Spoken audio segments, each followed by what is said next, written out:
Son of a bitch is playing with me.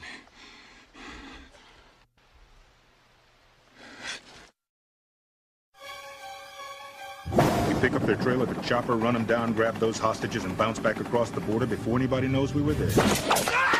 Let's screw with the TV people. The problem was the heat, man. The heat's killer. I remember at times John just sitting on the ground with his head in his hands. Like, what the hell have I gotten myself into? For every shot, there's 6, 8, 10 passes of things. So this was our day. It was like 14 hours of work. It was a real boot camp. Pure hell. I got to go back 15 years and relive everything, except this time to enjoy it and not worry about having to die.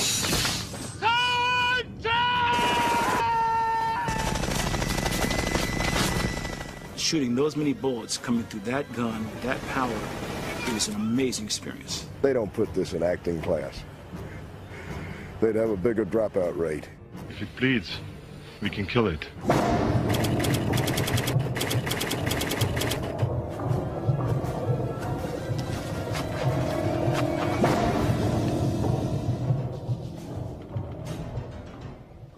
We had an idea about doing a story about a brotherhood of hunters who came from another planet to hunt all kinds of things, but we realized very quickly that wouldn't work very well, so we picked one hunter who was going to hunt the most dangerous species, which had to be man, and the most dangerous man was a combat soldier. It's one of those simple ideas that once someone has the idea, everyone else says, oh, why didn't we think of that? It was a spec script. Thomas Brothers, two first-time writers at the time, basically couldn't get anybody to read the script, didn't have an agent, slipped it under a door of an executive, Michael Levy, at Fox.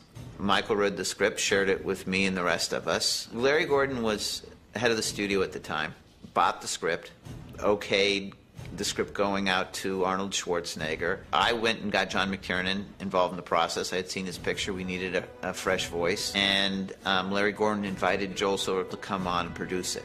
Joel was the hands-on producer on set. To this day, he still maintains an almost overwhelming presence on the set. A lot of producers, they sort of sit back, they get a line producer, they serve as a sort of creative liaison between the studio and the film, but they don't get their hands dirty. Joel always has gotten his hands dirty by really getting into the muck of the film. Let's lock off this, get a hi-hat or something on that one. I was very happy when they offered it to me. I wanted to do an old-fashioned popcorn movie. And that's what this is. It's meant to be entertainment, and it comes at it from a direction that I had some experience in, which is out of suspense. John McTiernan is a really wonderful action director. He has an ability to take a script and infuse it with both a sense of energy but great storytelling. And so he's a really wonderful storyteller, which is really what you want in a director. John McTiernan has a tremendous ability to visualize the film in his head and just go get that film. Not waste any time, not bullshit around. John McTiernan is an actor's director. It's not just some, director who's just trying to make pretty pictures. He has a motivation for why this particular scene should be this way and what your character's motivation should be.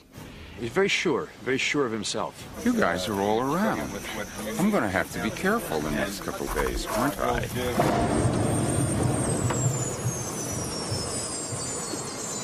I always wanted to do a film like The Wild Bunch or The Magnificent Seven or something like that, where a team of guys work together, and rather than relying just on yourself. And it's much more realistic.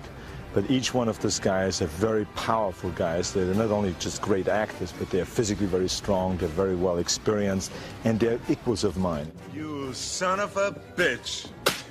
There are very few people who can be the counterweight to Arnold. What's the matter? The CIA got you pushing too many pencils? Make it easy on yourself, Dutch. I wanted somebody very strong, who's a good actor as well as being very physical. And there are very few people around you could consider once we got the list out. Carl jumped right out. I was hanging out in that jungle called Hollywood, very much like this jungle here. Went in one day into this office. It was very hot, steamy like today, you know, a lot of bugs crawling over you and that kind of stuff. Went into this producer's office, was very air-conditioned, saw this name outside, and, you know, neon light and a fan inside and all that stuff, bush kind of furniture and stuff. So I walked in, sat down, made myself comfortable, and this man kept walking back and forth, back and forth. Finally, he was introduced to me, Joel Silver, the producer, and he comes up to me and he looks at me and says, "Hey, kid, you know what? I got a place for you. I got a movie for you. I want to do a movie about boxing. But before I do that, I've got another movie, In the Jungle. You look like you belong there. How about being in this movie? I'm gonna make you famous. I discovered you." Just like every other producer I've met right over the past 15 years, they discovered. I said, sure, I'll do this movie for you, right? So that's how I'm here. You're hit. You're bleeding, man. I ain't got time to bleed. In there? I play a guy in this by the name of Sergeant Blaine, and Sergeant Blaine is a 250-pound, shall I say, killer who chews tobacco. Bunch of slack-jawed faggots around here. This stuff will make you a goddamn sexual tyrannosaurus. Just like me. Oh, Jesse was a hoot. He came on very big, and it took us a little while to calm him down and get him closer to real. This movie was dominated by larger-than-life personalities. John! Over here. Bill is a spectacular actor. He's a ringer in the group. I had worked for Joel previously in a film entitled Commando, and we had a good time on that. Arnold and I got along real well. You scared, motherfucker? Well, you should be, because this Green Beret's gonna kick your big ass. I ate Green Berets for breakfast. He liked that, and so he hired me. My character has a fair amount of emotionalism that I have to bring out. Holy Mother of God. The environment that we're in lends itself so dramatically to the actual jungle experiences that I had when I was in Vietnam. And it was just an instant deja vu. I've had a number of those. Billy, you know something. What is it? There's something out there waiting for us. And it ain't no man. Sonny was a hoot. The insurance company wouldn't let us hire him unless we got a bodyguard for him. Now, the bodyguard was not to protect Sonny. The bodyguard was to protect other people from Sonny. So we had this 6', 8" tall giant man who just had to follow Sonny around 24 hours a day, the entire time he worked in the movie, and make sure that Sonny never misbehaved. Your money bags are getting in my shot there. The old women in the village cross themselves and whisper crazy things, strange things. El diablo cazador de hombres. The demon who makes trophies of man. I never say a word to Elpidia because her own intuitions are so good. She knows much more about the character than I do. Elpidia is a surprise, a delightful one. And go back up, Shane. See if you can get your head square out so you can look straight down. Predator was sort of concurrent with this other movie that I had done, Lethal Weapon, that I'd written. So does it look like blood? Joel had asked me, do you want to do a draft of Predator? The studio's scrambling, and they'd like to kind of get a different version. I didn't want to, but he said, well, you just come down to Mexico with us anyway. We'll put you in a movie. So the idea was hatched. We'll hire him as an actor, and when he's there, stuck in Mexico, we'll give him the script and we'll make him rewrite it. So you cooked up a story and dropped the 6 of us in a meat grinder. I did nothing on the script. It turns out what the studio did, as they always do, is they took the original draft and just shot that. They go all the way around the circle. They get 7 different writers to do a version, and then they'll go back to the original draft. Well, all the way through this, I was stealing a Robert Altman technique of, if you can, get actors who can bring something to the table, and then turn them loose. I keep my mouth shut about it, but I actually came from theater. So I like actors. Studio executives think that what they want was guys who love cars and guns and stuff like that. We've got to get a guy who loves cars and guns to do an, quote, action movie. So I would sort of hide the fact that I maybe ever knew anything about actors or that I liked them or anything like that. Cars and guns, love cars. It was one thing that John McTiernan was real on target with in regards to bringing us down here a week prior, and it helped out immensely. We brought in a military trainer with them. Oh, we had Gary Adolph Goldman. I nicknamed him Adolf. It was a typical training for the way that Army soldiers move in the jungle, the way they deliver hand signals to one another. Joel said, hey, Bill, how'd you like to go down and spend 8 weeks in Puerto Vallarta? And we thought, oh, this will be cool. We'll go learn to be like soldiers, kind of move like soldiers. Actually, it was kind of miserable and awful, and I got bee stung, and I got this and that. So their rehearsal period was, see you guys, you report to the truck in the morning, we're driving you 20 miles out, and you walk back. Gary really, in my mind, made a lot of things work that weren't in script necessarily, but we had a real feeling and a sense of camaraderie and what we were after, and also a sense of the how-to-do. You know, with a really realistic selection of guns and a really good weapons advisor and a good military advisor, you know, it lent an additional sense of realism. We had to take in 1 week and teach these guys how to make themselves look like combat veteran special forces soldiers. Jesse was a Navy SEAL. He didn't need the training. He cakewalked through the training because he's such a tough guy, you know. I'll put it this way, I wouldn't want to go in real with these guys, but I'll definitely do a film with them. I know Jesse voiced that opinion a couple of times. I don't agree with that. First morning I was there, Arnold says, hey, we're going to go to the gym and work out. There was a subtle sort of competition, I think. Get up at 4 in the morning because you want that pump, but you don't want the other guys to see you getting that pump, because when you walk onto the set, you know, and you look that good, it's got to be natural. You can't work out that hard. You know, nobody does. God just blessed you, you know. And so at 5:30 in the morning, Arnold's knocking on my door going, get up, we're going down to work out. And they would run for an hour and a half. Just run the hills of Puerto Vallarta. So I get up, go downstairs with them to work out, and they proceed to torture me. They work out for another 20, 30 minutes. They eat breakfast and get on the bus and go up into the interior. Arnold's going, more reps, more. You know what I mean? He goes, what are you, a wussy? Pick up that weight. After we finished work, they would come back, I'm not exaggerating, and run another hour and work out for another hour, eat, and then go to bed. Every once in a while, you know, you'd walk in there, of course, and there'd be another guy or 2 guys over in the corner pushing some iron, and, you know, I did it a couple of times. You know, I walked in there and said hi to them and looked around and said, what are you guys doing? And wow, man, you guys are really working hard. And walk out, go find a place to get some coffee, wait till they're gone, and then go in after they're gone, you know. Give nothing away. Give nothing away. Well, 2 hours later, I couldn't move. I was completely unable, stiff, whatever, but not been more pain in my life. Arnold was taking great pleasure from this. The biggest thrill for me was when we hit wardrobe, and I happened to view Arnold's wardrobe tape, and when my arms taped out 1 inch bigger than Mr. Olympia's, that made Jesse Ventura feel pretty good. Well, I'm very happy about that, because then my joke worked.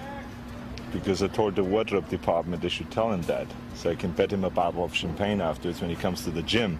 He came to the gym 2 days later and he says, you know something, Arnold? We should measure our arms. Who has bigger arms? I said, of course we should.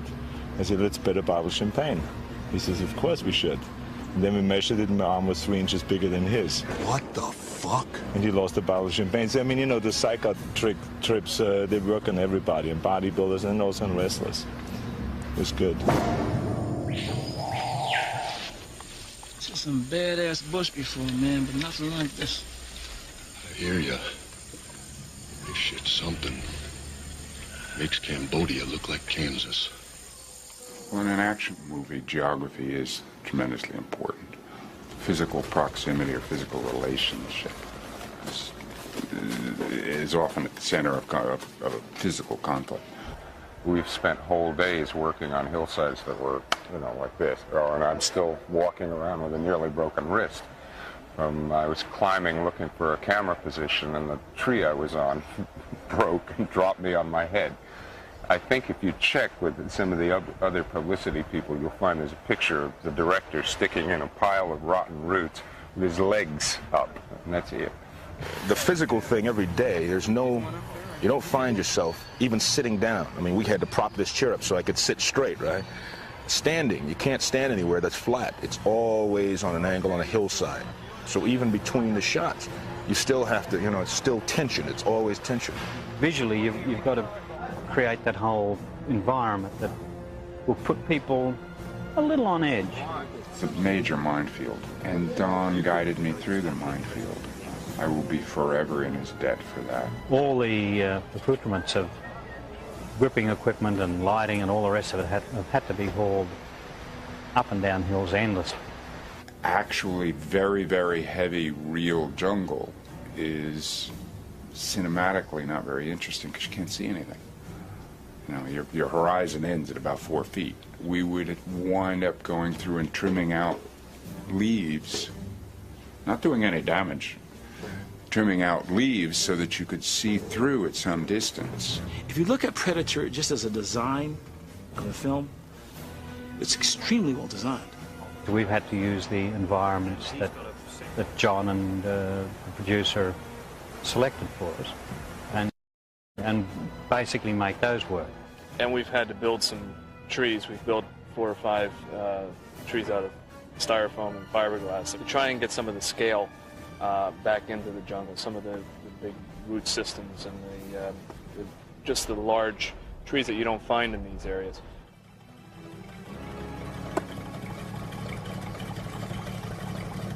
Shooting the raid on the guerrilla encampment was a long, meticulous process. It's just so brilliantly done. I mean, that was one of the classic action scenes, one of the first and one of the big action scenes. We killed one of the hostages. We move. Mac, Blaine, the nest. Billy, Pancho, the guard, Hawkins, Dillon, back up. As soon as they're set, I hit the field dump. Yeah, the challenge for me was conceptually. As far as the scope of the stunts, to what magnitude. Every stunt's been done, every application has been done. To me, it was come up with something new.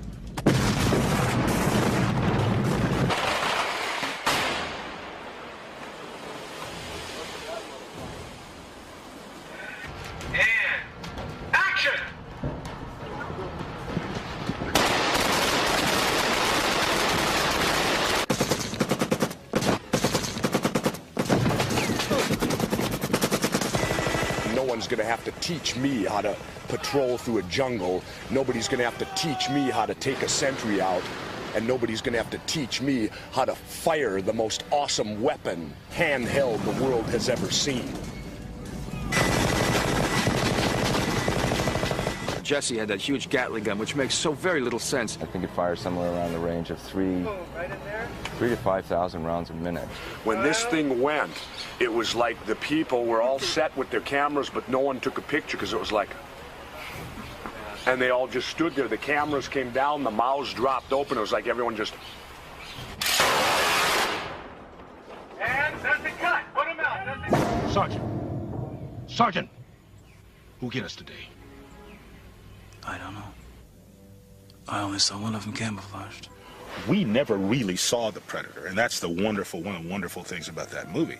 I mean, we saw, even when my character is shooting and the arm goes off and all that sort of stuff, what my character saw was this sort of apparition that looked like the plants, but he saw the movement. When you design for visual effects, there are many more parameters that have to be considered than just the camera in action. We have a red suit that he runs around in the jungle with, and we pull mats off of it. The full camouflage effect, which is made up of a bunch of concentric inlines, we call them. There'll be the film that created the Predator, the background, and what's inside the Predator. We're also doing the heat vision that it uses to see with, so that the audience doesn't just see heat, which is kind of a disorienting image. We are shooting regular color film of the background and also a heat image all at the same time, and then combining them together later optically.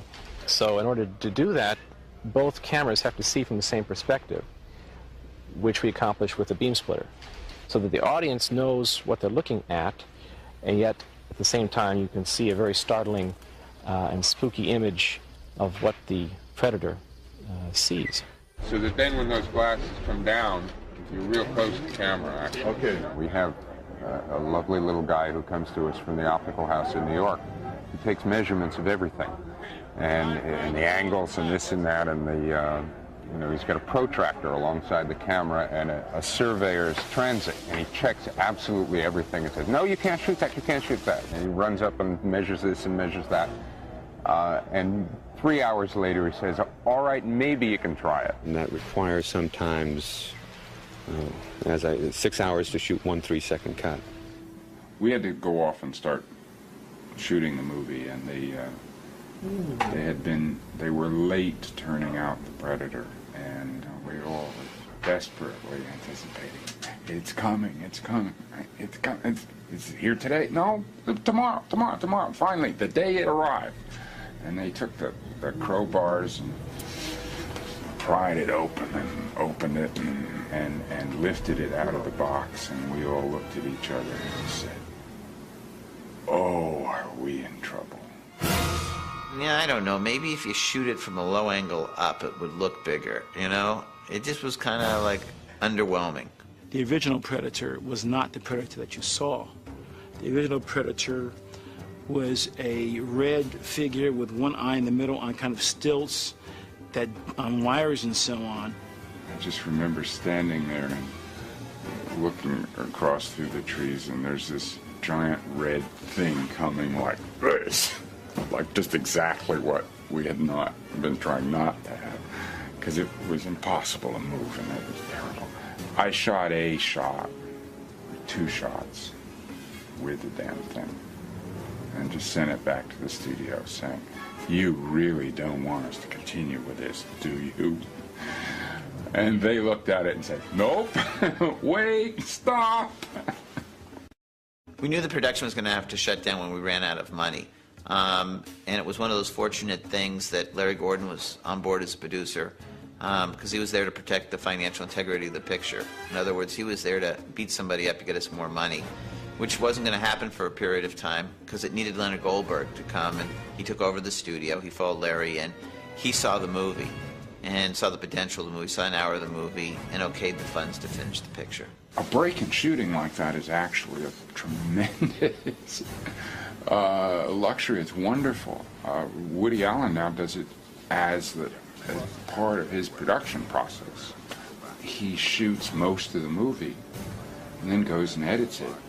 And then he goes and finishes, but also reshoots the things that, now that he's had a chance to work with it in the cutting room to see what he can do better and to adjust it. And what I wanted to do was put the movie together first and then go back. It's by no means a calamity. It's actually it's an advantage. It gave us an opportunity to see the picture. And, you know, I think that really affected the end of the movie, because I think it was made bigger and more exciting and spectacular. And it's always great to be able to shoot the third act of a movie, knowing what the strengths and weaknesses of the first 2 acts are. And then we went to Stan Winston. It was wonderful. You're probably wondering why we brought you here today. Basically, what we're doing is making monsters. That's what we do, and we do it well. Stan had just done this before, and he knew how to go about it, and it was just a very different experience working with him. Joel Silver contacted me, and then I met with John McTiernan, and if I recollect, I believe it was Arnold that recommended that they contact me, because, of course, Arnold and I had worked together on The Terminator and have remained very close friends ever since. What the hell are you? The creature design evolved given the springboard of the Rastafarian warrior that I had seen the drawing of that Joel had on an airplane flying to Japan with Jim Cameron sitting next to me. And while I was on this airplane flight to Japan, I was sketching concepts for The Predator. Jim Cameron looked over to me and says, you know, I always wanted to see something with mandibles. And I went, oh, really? Well, so what? I think Stan Winston gave The Predator a great look. He came up with that unique hair design, came up with those jowls. He really created an indelible monster. He was going to be a warrior and a humanoid, muscled out warrior. And guys in the studio had known of Kevin Peter Hall and was just finishing suit work on Harry and the Hendersons at the exact same time. And I believe Kevin was somewhere on the 7-foot range. Immediately the concept became, let's get Kevin, who can in fact work in a suit, who is an actor, who can create a performance, can create a character. And here is a guy who is huge, and next to Arnold would make Arnold look like a peanut.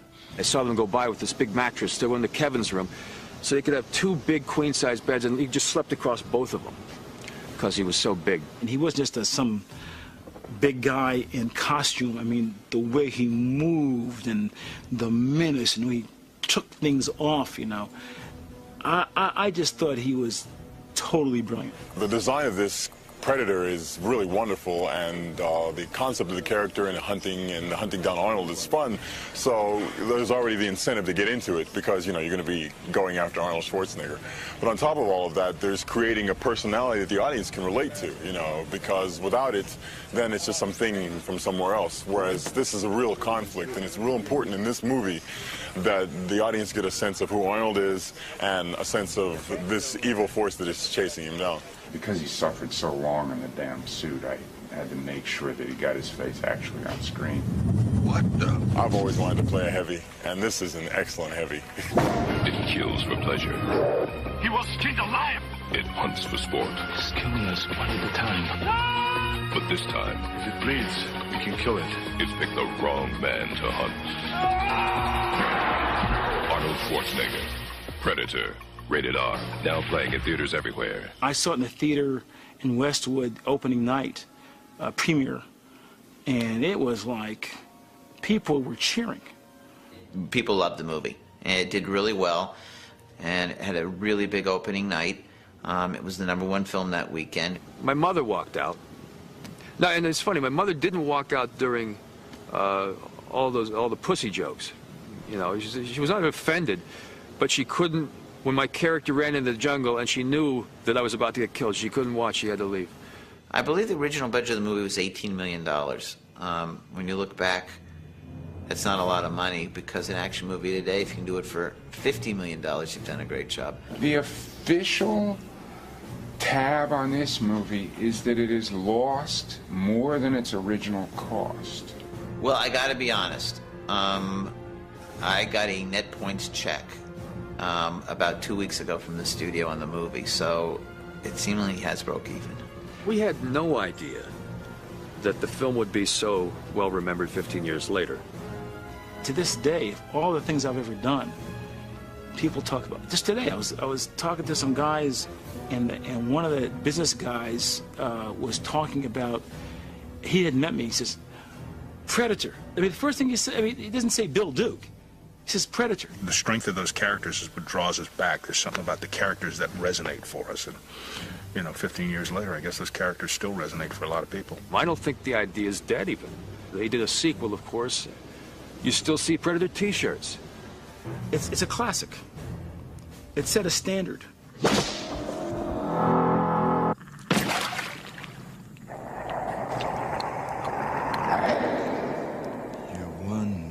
Ugly motherfucker.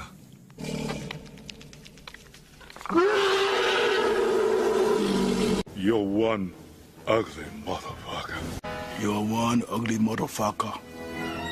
You're one ugly motherfucker. You're one ugly motherfucker.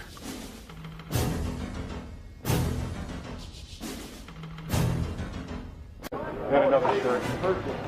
4 inch, 100. What are you doing? I'll drop my hand. Showtime, kid.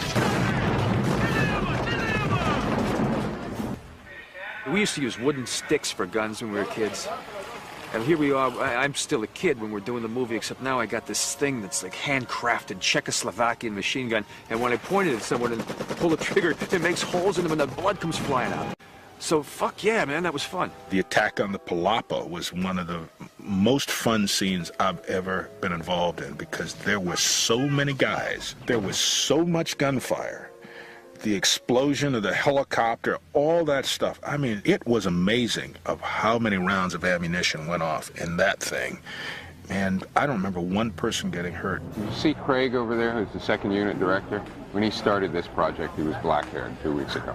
just mapped out every single detail, every explosion, an incredible amount of action. Okay, here we go. Now, by the number. If the gentlemen that are doing the pre-light can get in their position so we can see how long it's going to take, it'd be terrific. I'd like you to run to every mark you have for the pre-light, all right? Basically, for me, I shot list everything. And what I'll do, I'll write a brief synopsis of an action sequence, and I'll construct a shot list. And in doing so, I'll itemize every aspect of the stunt. Okay, another rehearsal from the top without the sweep. It'll be from the action cue, all right? Okay, and action. Move! Obviously, you can see we do the stunts, but what you see on film is the optimum in that illusion. It's like a magic trick. And if we can do that, we've accomplished what we set out to do. When you see this film, it's going to have a scope a lot of battle sequences haven't had. I've tried to put the audience into the midst of the battle instead of let them view it from an outside viewpoint. But I've taken Arnold, Carl, all the principals here, and I've tied them into the major explosions. So the audience, I think, really overall are going to feel like they're part of this film.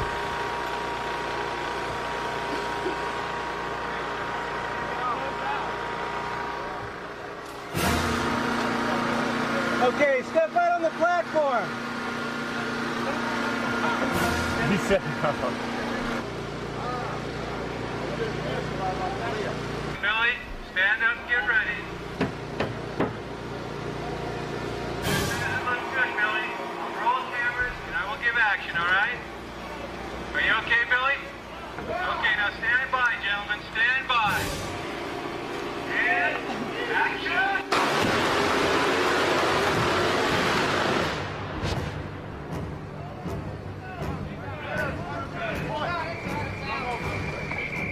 I'll tell you what, we've probably got some of the best stuntmen in town here, and they're from all different groups, independents. We've got some of Hollywood's finest here. Really a good bunch. Wonderful. I wouldn't change a thing.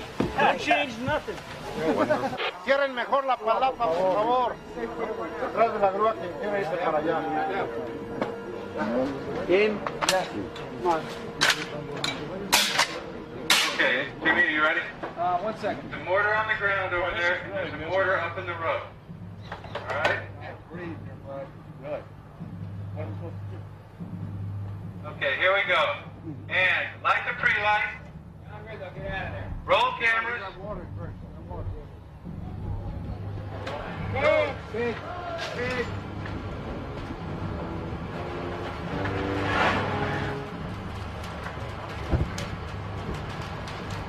The other way, Paul.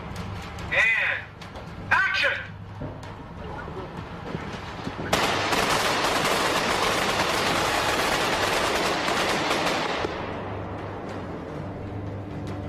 And that's a cut. That's a cut. Basically, the concept here was come up with a battle sequence that would outdo anything that's been done.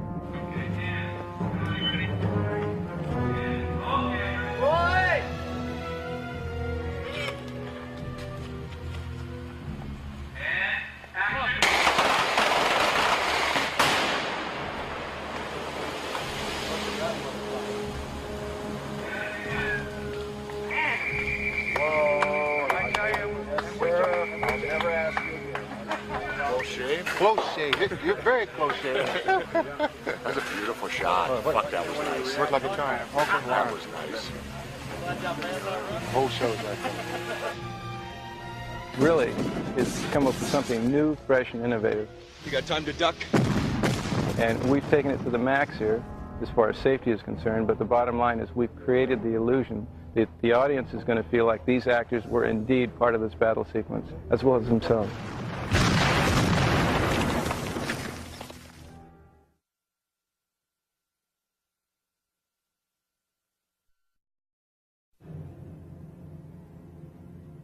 Arnold is a star in every sense of the word. This is my kind of a day.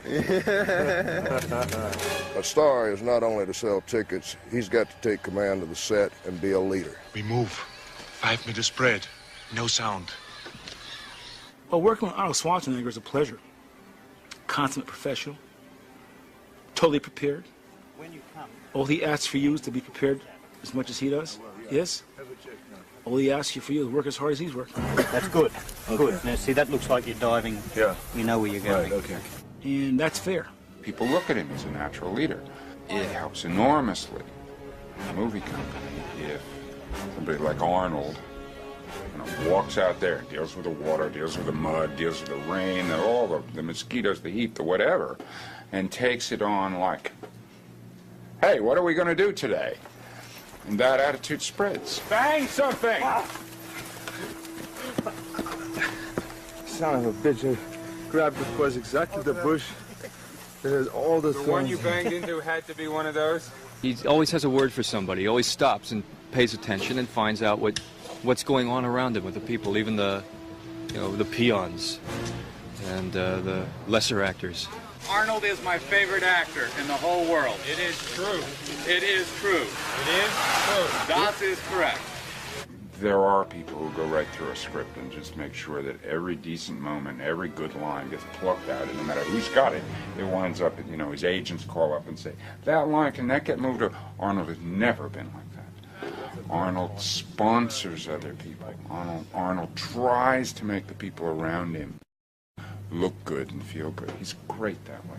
So Arnold said to me, John, he goes, I want to meet the writers. I go, okay. He goes, today. I go, okay, where do you want to meet him?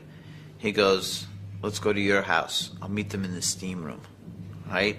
I says, that sounds like a good idea. So I called up the writers, and I said, Arnold wants to meet you today. You better bring your bathing suits or a towel. And we're sitting there in the steam room, Arnold and I, and the guys came in, and they had their yellow pads, and doodly, they were taking notes in the steam room. Originally, we had envisioned a person who had an intense physicality, but was a little smaller in stature. But I think Arnold's worked out just fine. What's a little bit of something about who this guy is? Oh, he's like Joel Silva. He's like really ballsy. He's the top of the line. He's incredible.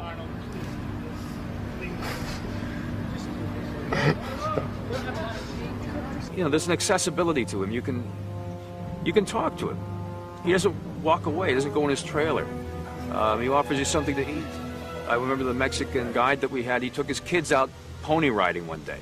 You think, this guy has gone through and known things I never will. And so you assume an intimidation factor. But in fact, it's not there with him. He's very open. He's very accessible. And he's a lot of fun. He just sits there chomping a cigar. He tells jokes. Where's my stogie? Certainly, a lot of cigar smoking was put in the script because you could never find Arnold without a cigar in his hand anyway. John, do we do the getting up or about? Arnold, of course, had these giant stogies he's smoking. I, being the athlete that I am and the clean living person that I am, never in a million years would let tobacco touch my lips. Absolutely not. But I sat there in that chair getting a whiff of this great this aroma of this stogie. And Arnold eventually, golly, you want one? Sure, why not? I was hooked. It was all over. After that, I had a stogie or two, and within a few days, Arnold had a box of stogies delivered to me, and got me hooked. And shame on you, Arnold. See, my weapons are being used against me. Okay. Well, he's a living comic book. You just look at him. He's a man mountain. The pages out of a well-inked strip, just poof, walking. There he is. He walks in the room. I enjoy working with Arnold and Joel because it's really a family.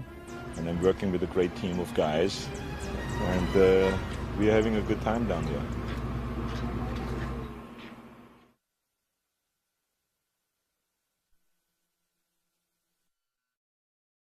It's time to let old painless out the bag.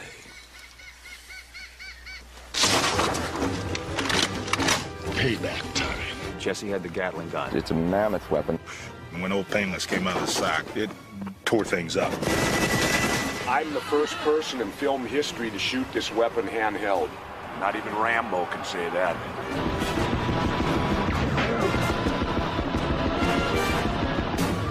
That one piece of equipment, in my mind, was just the most ridiculous, amazing, phenomenal kind of moment in movies. And all the rest of us standing there with our measly little automatic weapons, opening them up on the jungle. And Bill Duke wound up with Old Painless and mowed down half of Mexico. All those things that explode are all wired. And so we would fire, and they'd strip down, and you know, you see it go. But there were rows and rows and rows of that stuff. If there was a second or third take, we'd go home, we'd go back, and we'd either shoot something else or go back to our motorhomes or whatever. And they would, you know, take hours and hours and hours to re-scrib it. We'd come out, shoot it. It's incredible, right?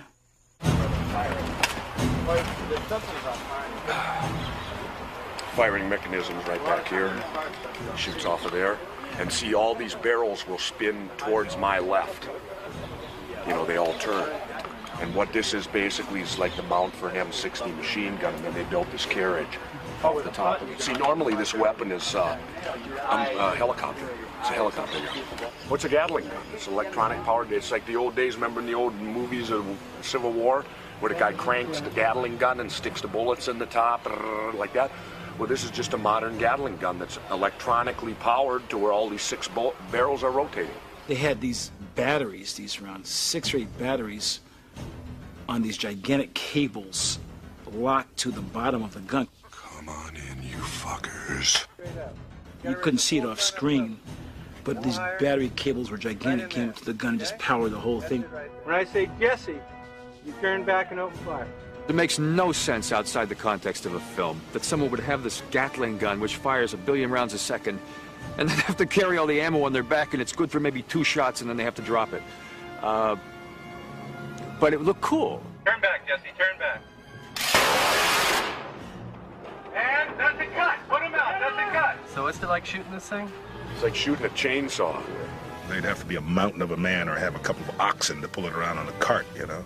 It's not as bad as everyone thinks it is. I don't know, maybe because I'm 6'5", 250 pounds, that helps too. It was pretty impressive when you stood right there and when you stood next to this piece of equipment and it was going off. Yeah, the gun was so awesome that even the stunt guys who have seen everything there is to see were like,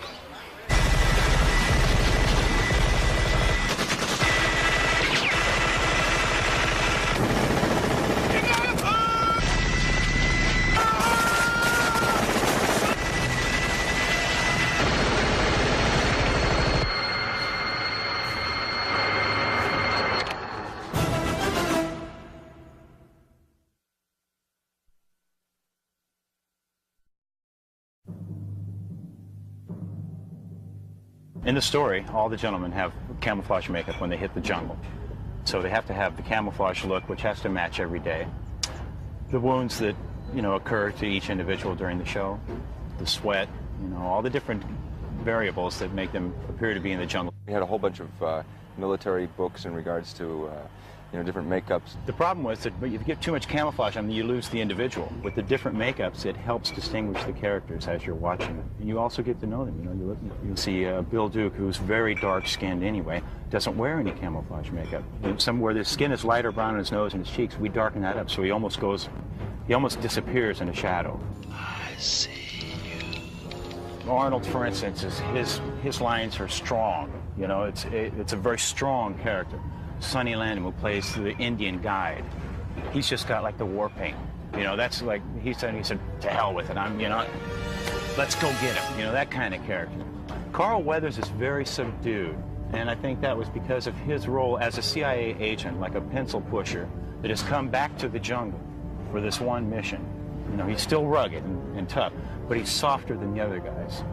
I mean, he comes out, his clothes are like he bought them in a department store somewhere, his jungle fatigues, whereas the other guys, it was their own military issue. What is this fucking tie business? Oh, come on, forget about my tie, man. A Makeup Mike story. Anybody there watching this may wonder why the microphone is now apparent. I've just run up to check Richard Chavez because he banged his forehead and got a cut, and we had to cover it. It didn't match continuity-wise. There are a lot of inconveniences. For instance, today we have 3 units shooting. We have one here, one on another side of a hill, and one down below. So they may be shooting a scene down there that I'm not familiar with, except by radio. And I'll say, okay, what scene? You're in scene 30. Okay, the guy should look like this. And then, you know, send down photos of them. Or they know it's heavier camouflage because it's earlier in the show. I'm doing scenes up in the 100 sequence up here. The camouflage is less because they've been running for 2 days. And of course, they don't stop in the jungle and pull out their mirror and go, you know, and freshen up their camouflage. Hiking up and down the hills, trying to find a place to put my makeup case on so I can open the lid and get into it and start working. They're waiting over here, you know, they've got everything's ready, they're waiting for me, and I'm doing things, and I can't find a place to just open my case because it sits downhill, and I open and everything falls out. The heat itself, you know, does things to the skin. If they swallow their makeup, the skin, you know, absorbs it as they sweat and everything, and the skin breathes. It's a whole lot different than doing it on the back lot at Universal. There is no comparison. Somebody's rolling here. I was wondering if you ever roll before lunch. Now you're rolling. Hi. Originally, they wanted me to build these mud appliances, these things to glue onto a skin that looked like mud, and I said, guys, out here in the jungle with this heat and the perspiration, the man will come out 110 pounds at the end of the show. He'll just die, you know, inside anything that's that constrictive. What we've done is we've taken clay. It's in a powder form, comes in sacks of about 100 pounds a sack. Mix it with water, and then an ingredient called Methicil, which is an inert compound which gives it some thickness and also kind of solidifies. We'll take it, put it in these 30-gallon drums that we've built, or they're actually like water tanks about so high. They have a 3/4-inch nozzle outlet on it that we will shoot the stuff out of a hose, like a garden hose, with a fantail end on the end of it, and just put them up against the wall, just like we're stuccoing the side of a house. Say, turn around, Arnold, and hopefully all will go well. You're not dirty enough. Bro. It was my feeling that that would be the simplest way to keep continuity and make it simple on Arnold so that in between takes or during lunchtime, he can get the stuff off with a hose, you know, with water. It'll just wash right off. We're doing another shot like this. I know. Still, oh, yeah. In the meantime, yeah. Right now. Right. Otherwise, you really can't get cleaned up. No, I will get cleaned up anyway. Yeah. For sure. I think it's lunch like this for now. I'm an idiot. We work real close with special effects. The special effects men on a show like this where you have people who are getting, you know, the sides of their head blown off or arms cut off, things like that. The most fun I've had is seeing the picture of myself dead, hanging from the tree. So I'm going to take the body, it's all disemboweled. And I said after the movie I could have it, and I'm going to put bean dip in the middle of it and serve things out of it. That's what I'm getting out of the movie anyway. So what it boils down to is there's a very definite line now. If it goes on the skin of a human being, makeup, special effects. If it goes on a dummy or a body or anything other than that, special effects. And that's the line. But a lot of times we give on both sides because we need the help of the other, you know, the other team. There's no push-pull, no struggle. It's just work. Get it done, get the best effect.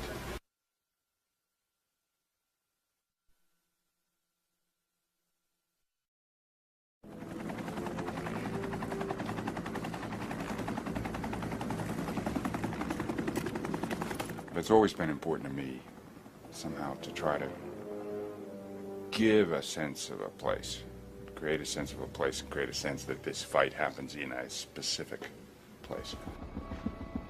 Because it was in an isolated environment, it had wonderful theatrical possibilities. You could make it all spooky, and you could create whatever world you needed, which ultimately we did. We're obviously trying to create a mystery and a threat, you know, because it's a film. I suppose it's a horror film. And this one, the design has just got to be taken out of the jungle. First off, access to the really good jungle is a problem, because that's the reason it's really good jungle is because nobody's been in there. And so we have to, for the most part, create a jungle look in more accessible places. You lose it here, you're in a world of hurt. For the most part, we started by watering. We got water trucks and fire hoses and started about 3 or 4 weeks before they started filming them, and just watering to get the dust and the dirt off the leaves, and then also to just try and get the jungle to start greening up. We're in a place that has a wet and dry season, and it's nice to be here in the dry season. And it'd be great to be here in the wet season to shoot the movie. I don't think we'd all survive, but that's another issue. So we're trying to make the jungle revert. The bits of the jungle that survive the dry season best are all in valleys, and that's where we've been working. And I mean, every day is a steep climb up or down. We've tried it in some places to make it very kind of claustrophobic. and other places to widen it out a little bit, to give kind of a sense of either peril. It had some giant trees in it, and we just added some more, and to make it like the land of the giants, to make it all primordial.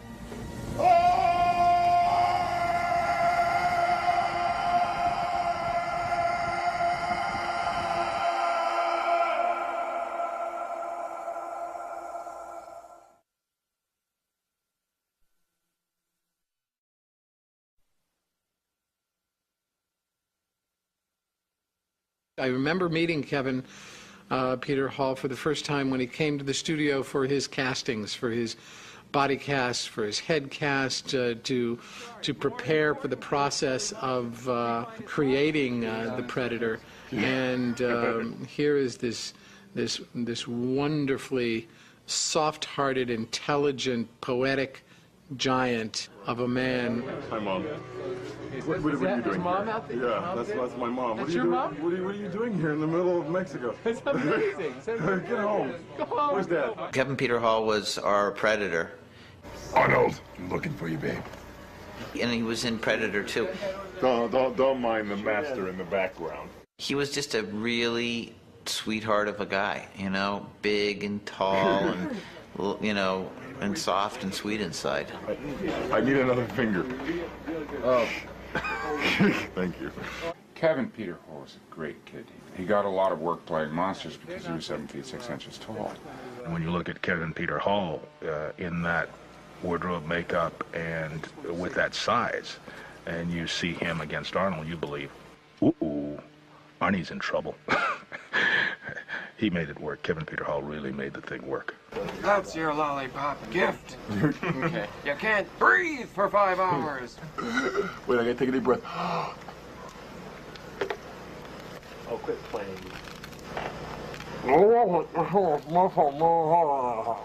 Hey, that's that kind of language is this trap. Kevin was an extremely professional actor when it came to the suit and his longevity in it. He complained very little. He probably stayed in the suit. It's hard for me to recollect exactly the time, but I don't remember ever having to lose shots because he couldn't be in the suit any longer. I am Predator, master of the universe. What is you? He would stay in for hours. Fortunately, it was designed in such a way that the head could come on and off very quickly. So he would be in the suit, but we would in fact take the head off between shots and allow as much, you know, air and breathing as possible. He was amazingly professional. Every part you take on proposes certain kinds of challenges, and being in the suit makes other kind of challenges because you wonder how much of your performance is actually going to come through. Most people think that when you prepare for a role for this, it's mostly just physical. It's mostly just jogging and push-ups and movement, and all of that's very important. Endurance is very important to be inside a suit. It's very hot, and it's really rough work. But there was also a lot of thought into what kind of movement, what kind of planet he came from. You work on the inner things that are going on in the character, just like as you would in any character, in the suit or out of the suit. He was a ballet dancer, extremely, and a martial arts expert. He was probably one of the kindest human beings I've ever met. A gentle giant, you know. He was like a very sweet, kind-hearted human being, and had many good conversations with him. Would meet him on auditions and see him on the streets. Hey man, how you doing? Remember Predator? That was my favorite role, and just a really great guy, you know. And I really am sorry that he passed. I have, just in general, the fondest memories of Kevin. I can't remember working with an actor under duress or more difficult circumstances than Kevin had to deal with in The Predator in the jungles of Palenque, and wearing this incredibly tough suit and create a performance in it. And never remembering a complaint, always a smile, and just a really wonderfully positive experience, and something that, you know, more people should have had a chance to have. You know, Stan creates the outside, and then I'm like the spark, you know, like the life that's inside. Without that, you know, you just have a suit.